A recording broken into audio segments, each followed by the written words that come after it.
பெருமாளுக்கு பாடப்படுகின்ற திருப்பல்லாண்டு பாடல் பிறந்த கதை தெரியுமா?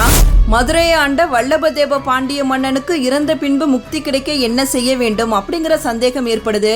இந்த சந்தேகத்தை தீர்த்து வைக்கிறவங்களுக்கு பொற்கிளி பரிசாக வழங்கப்படும் அப்படின்னு அறிவிக்கிறாரு.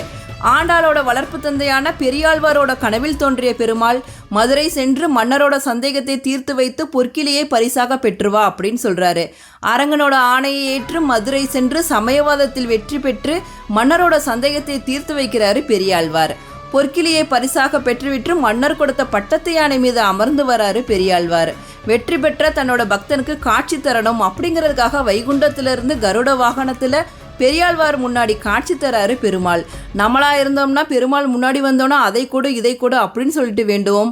ஆனால் பெரியாழ்வாரோ பெருமாளே யாரோடையாவது கண்ணு உங்கள் மேலே பற்றும் அப்படின்னு சொல்லிட்டு கண் திருஷ்டி போக்குறதுக்காக பல்லாண்டு பல்லாண்டு பல்லாயிரத்தாண்டு அப்படிங்கிற திருப்பல்லாண்டை பாடினாரு.